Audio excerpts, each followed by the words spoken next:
Oye, esa de allá es la constelación de Orión, ¿verdad, Hiro?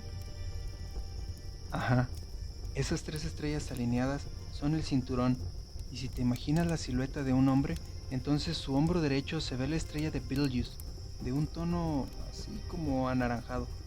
El otro día leí algo muy interesante de ella.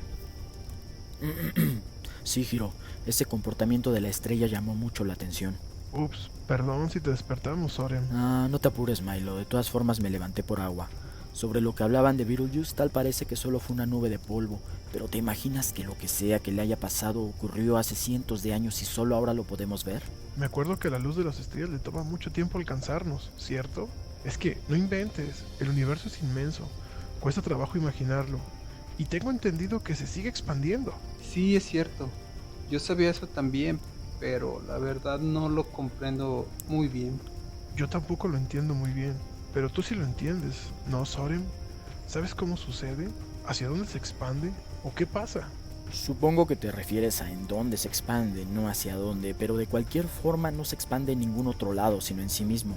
¿En sí ¿Qué? mismo? ¿Cómo que en sí mismo no juegues, Soren? ¿Es en serio? Sí, sí, suena algo raro, ¿no? Pero tampoco es tan complicado, es solo que entra en conflicto con nuestra experiencia diaria y las cosas que nos rodean. Ok, a ver. Yo sabía que el agua cuando se congela se expande e incrementa su volumen y a veces hasta rompe el recipiente en el que se encuentra. O que un gas al calentarse también se expande y ocupa más espacio. Entonces, ¿cómo es posible que eso no le pase al universo? Así es, esas son formas más comunes y familiares de algo en expansión, pero la expansión del universo sucede en su conjunto de parámetros de escala, como se les conoce. Ah, pues claro. El conjunto de parámetros de escala, sí, cómo no. Creo que me quedé igual o peor. No. Pero, ¿qué es eso, Soren? Yo quiero saber. A ver, déjenme explicarme un poco mejor. Miren, tomen su teléfono y escojan cualquier foto. Ok, listo. Ah, ¿y ahora? ¿Y ahora qué? Bien, si ahora la amplían para buscar un detalle en la foto, sucede algo semejante a lo que pasa con el universo todo el tiempo. Esa imagen es ahora su universo en miniatura y pueden modificar su escala sin la necesidad de utilizar más imagen de la que ya tenían en sus manos, ¿cierto? En su pantalla, los objetos se encuentran más alejados unos de otros y entre ellos existen más píxeles que antes no había.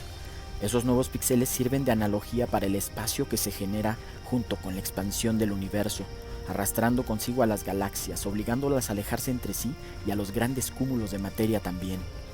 Oye, mira, eso está muy interesante, ¿eh? La verdad que nunca lo había considerado de esa manera. Pero entonces, ¿qué es lo que cambia?